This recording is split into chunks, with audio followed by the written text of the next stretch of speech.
Imagine being called into the conference room on a Friday afternoon, seeing your entire team already seated, and watching your boss smile coldly as she announces your termination to everyone. Now imagine discovering they fired you for something your replacement had been doing all along. I never saw myself as anything special at Vertex Solutions, just a guy who showed up every day and gave it his all. For 8 years, I'd built my reputation project by project, climbing from junior consultant to senior project manager through nothing but grit and late nights. My clients trusted me, not because I was flashy, but because when I promised something would get done, it got done. Period. The Hyperion account was my crown jewel. 3 years of nurturing a relationship with the third largest healthcare provider in the region. I knew their systems better than they did, memorized the names of their kids, remembered which executives preferred data in graphs, and which wanted nothing but cold, hard numbers. That account alone was worth $4.2 million annually to Vertex, and everyone knew I was the reason we kept it. "Carson, your quarterly review numbers are stellar again," my old boss James had said, clapping me on the shoulder just 6 months ago. His eyes crinkled at the edges when he smiled. "The Hyperion team specifically mentioned how you pulled that server migration back from the brink. That was before Axiom Capital bought us out, before the suits arrived with their spreadsheets and efficiency metrics, before Marina Weiss took over as our new CEO with her slick presentations about optimizing human resources and streamlining operational redundancies. I still remember the first all-hands meeting. Marina stood on stage, her blood-red blazer stark against the blue company logo.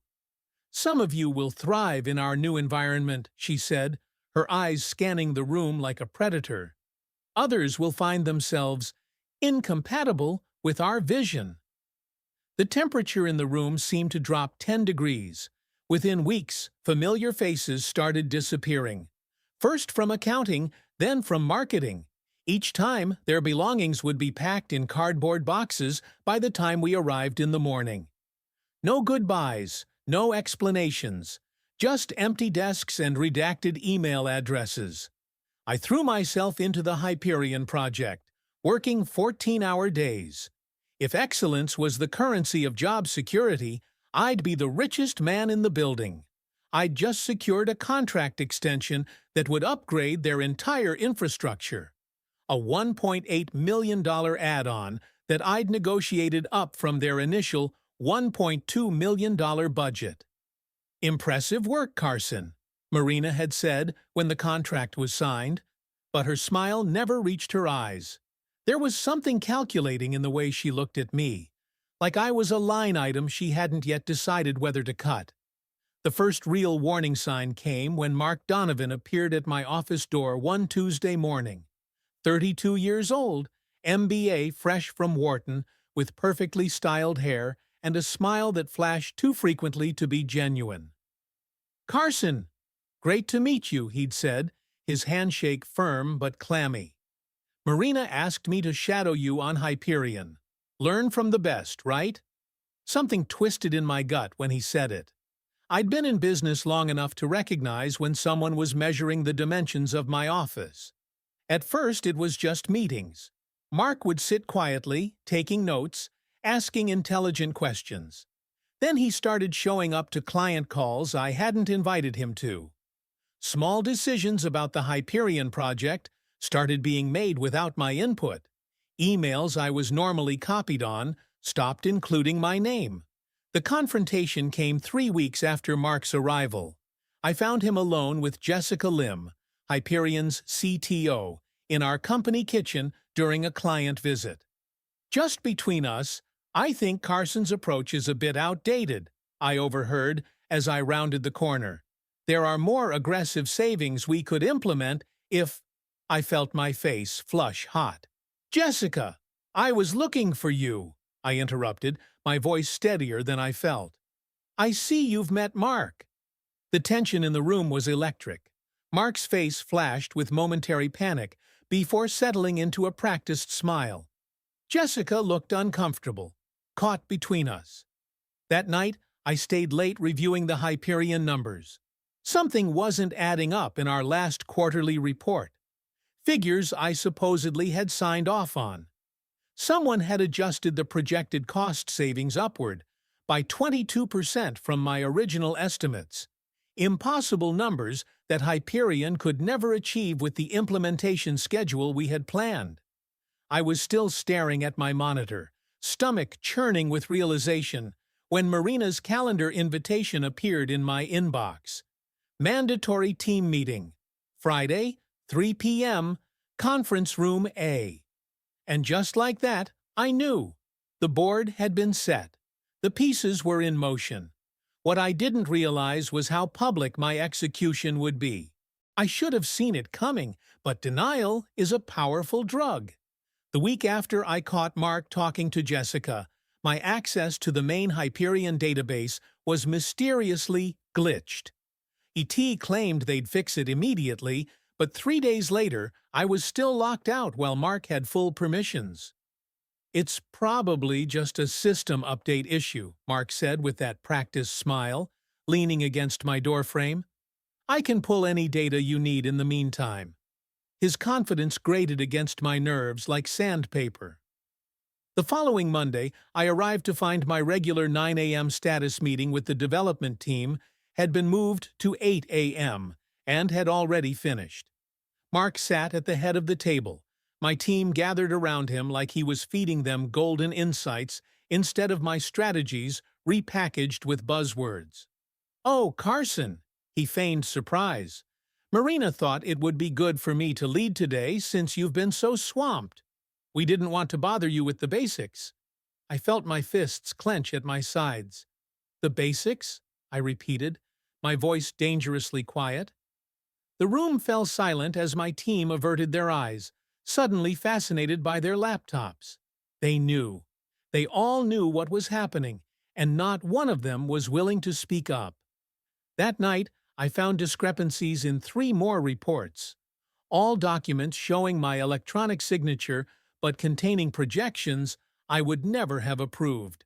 I printed everything, hands shaking with rage. At midnight, I emailed Marina requesting an urgent meeting, attaching the most damning evidence. Her response came at 6:17 a.m. "We'll discuss at the team meeting Friday." Friday arrived with the weight of execution day. I wore my best suit, navy blue, the one I'd worn to close the Hyperion deal. If I was going down, I'd do it with dignity. Conference room A was already packed when I arrived. Not just my team, but colleagues from other departments. Mark sat beside Marina, both wearing identically grim expressions. A red folder sat before them on the polished table. "Carson, please take a seat."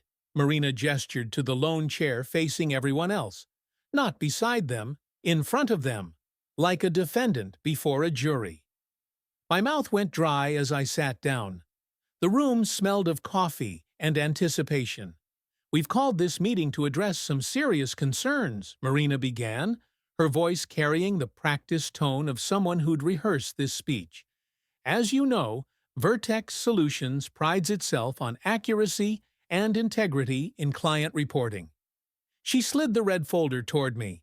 Inside were the falsified reports I'd discovered, and 3 more I hadn't found yet.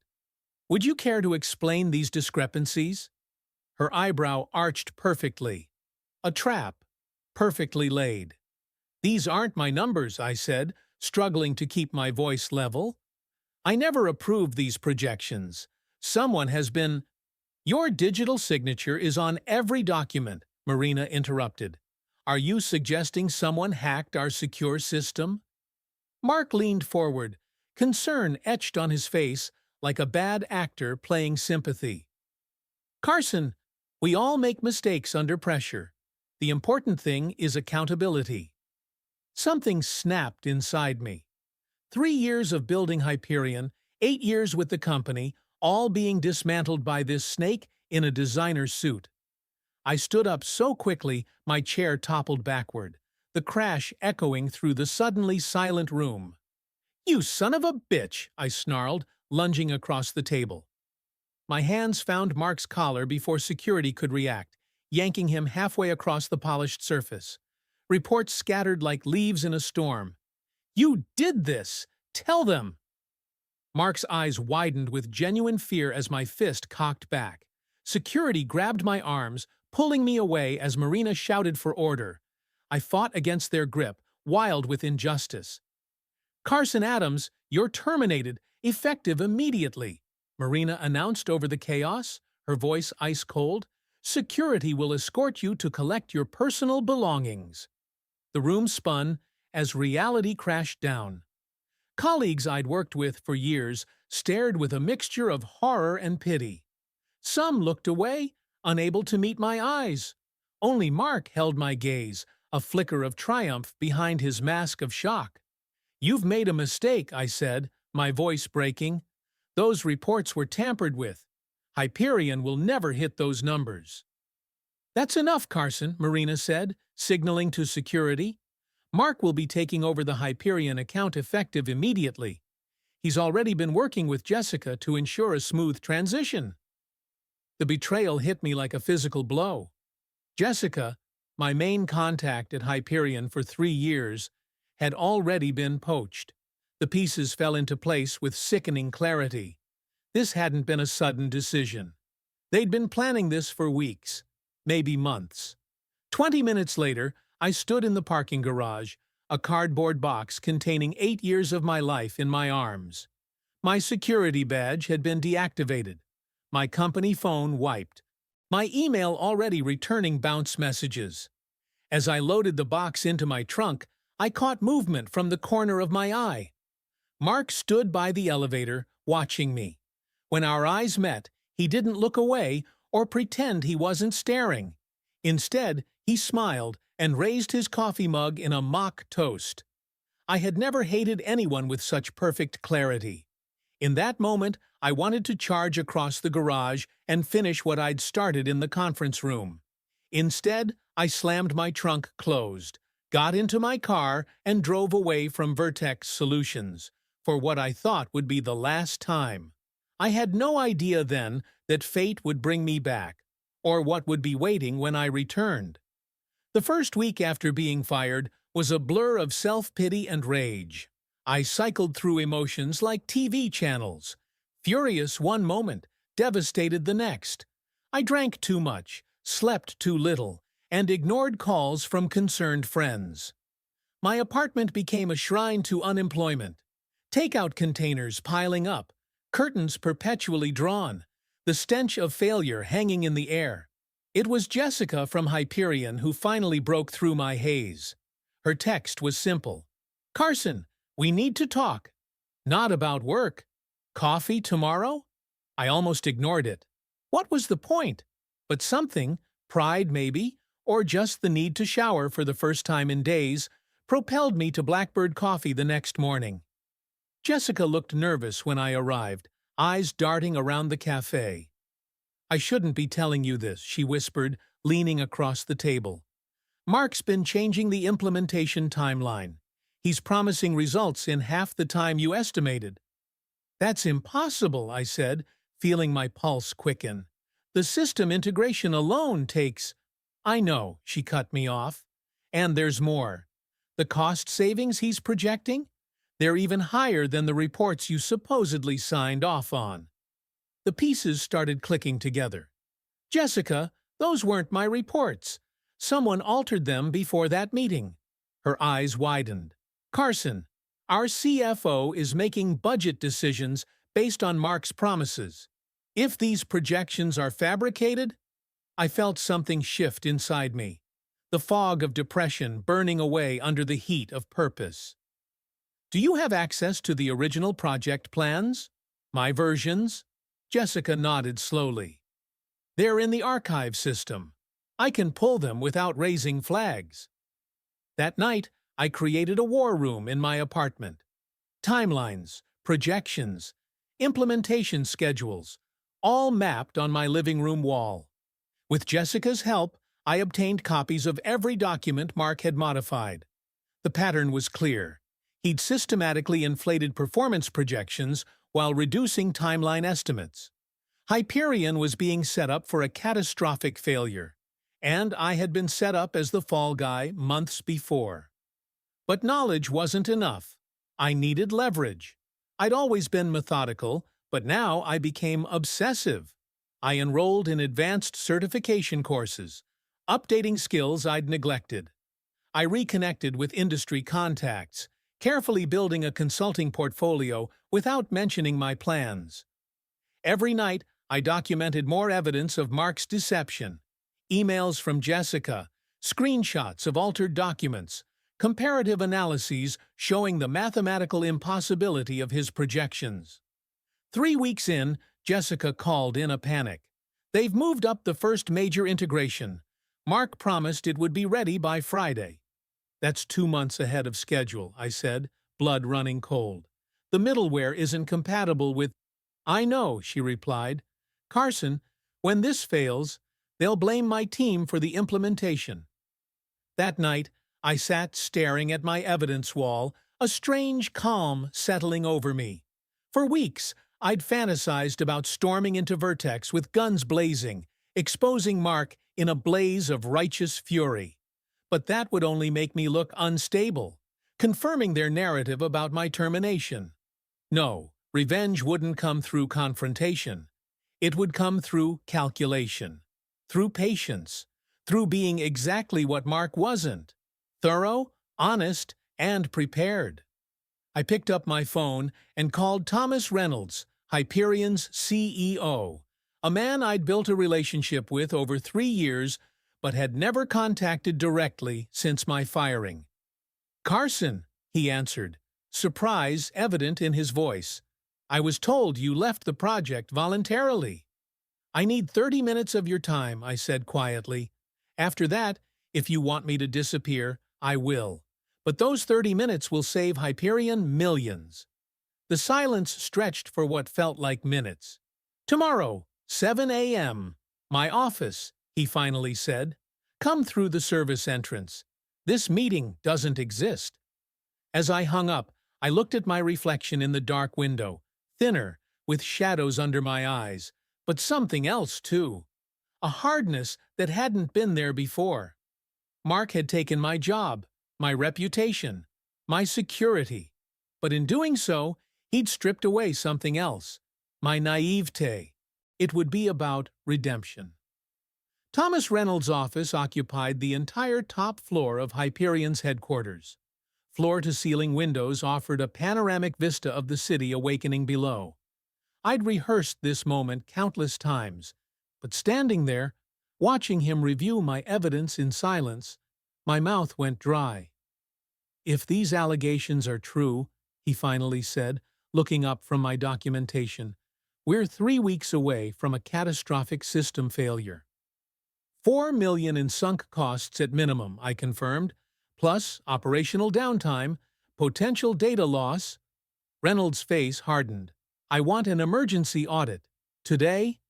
He reached for his phone. "And I want Vertex management in my office tomorrow morning." What followed was 24 hours of controlled chaos. Hyperion's internal tech team verified my analysis, confirming what I already knew. Mark's promised timeline was mathematically impossible. His projected savings an elaborate fiction. The next morning I sat silently in Reynolds' private conference room as Marina Weiss and Mark entered, faces composed in professional smiles that froze when they saw me. "What is he doing here?" Marina demanded, color draining from her face. Reynolds didn't offer them seats.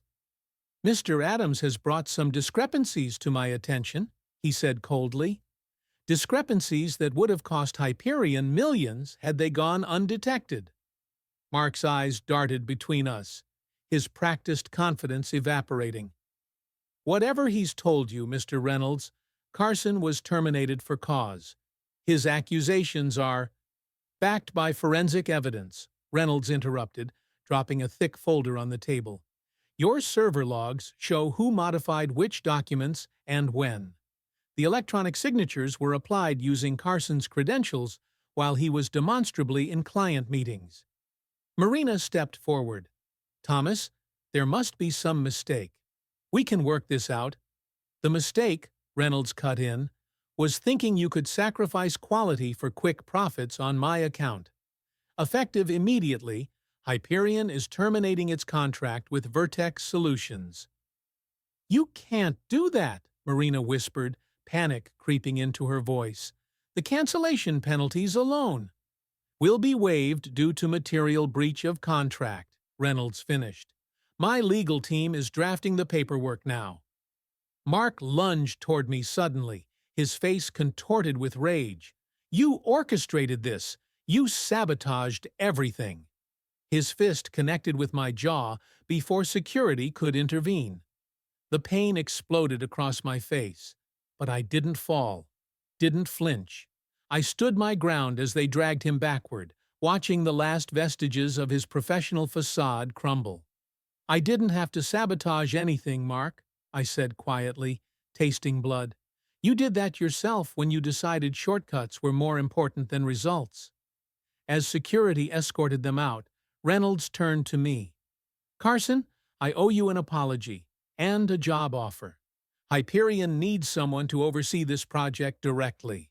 No middleman, no agency markup.